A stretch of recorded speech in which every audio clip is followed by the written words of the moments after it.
Hello everyone, welcome to my channel.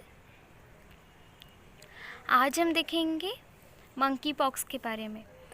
Corona के बाद अब ग्लोबल हेल्थ इमरजेंसी डिक्लेयर किया है WHO ने मंकी पॉक्स को।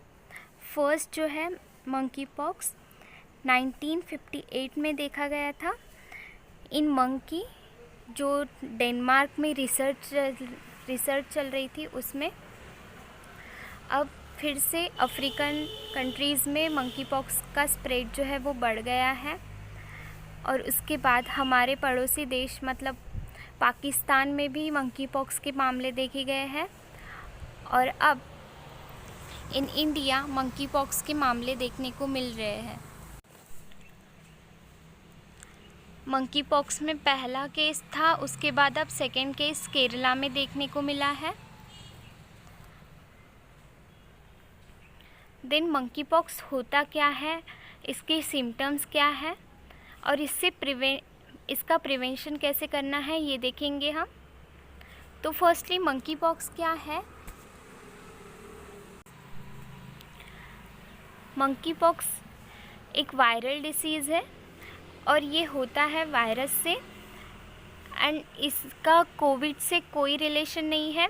कोविड डिफरेंट डिसीज़ था और मंकी पॉक्स डिफरेंट डिसीज़ है।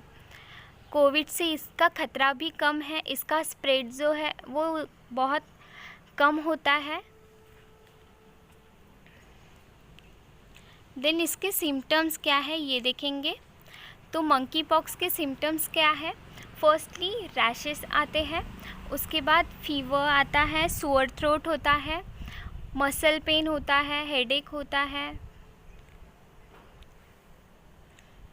और इसमें हमें जब भी कोई सिम्टम्स पेशेंट में देखने को मिलता है तब हमें फर्स्टली पेशेंट को आइसोलेट करना है। अब हमें पता कैसे चलेगा कि पेशेंट को आइसोलेट कब करना है। तो अगर कोई सिम्टम देखने को मिलता है, इसके साथ हर पेशेंट में सेम सिम्टम्स होगी ऐसा भी नहीं है। उसके बाद अगर पेशेंट को हिस्ट्री है, ट्रैवलिंग हिस्ट्री है, तो उनको भी हमें आइसोलेट करके रखना है फॉर 3 वीक्स, मिनिमम 3 वीक्स तो भी हमें पेशेंट को आइसोलेट करना है। और इसका स्प्रेड कैसे होता है, तो person to person, skin to skin contacts के इसका स्प्रेड होता है। उसके बाद बेडशीट्स या फिर क्लोथ्स शेयर करने से भी इसका स्प्रेड होता है। ये एक कम्युनिकेबल डिसीज़ है। देन इसको हमें प्रिवेंट कैसे करना है। तो मंकी पॉक्स का प्रिवेंशन करने के लिए फर्स्टली तो हमें पेशेंट को आइसोलेट करना है जिसमें भी ऐसे सिम्टम्स दिखते हैं like rashes, sore throat, muscle pain, headache, fever, तो हमें उन्हें आइसोलेट करना है। और जो वल्नरेबल पीपल है जैसे pregnant ladies, immune compromised people जैसे HIV पॉजिटिव पीपल है, इनको इनसे दूर रखना है क्योंकि इनको स्प्रेड होने के चांसेस जो है वो ज़्यादा होते हैं। ये है हमारा ह्यूमन टू ह्यूमन जो ट्रांसमिशन होता है उसका प्रिवेंशन।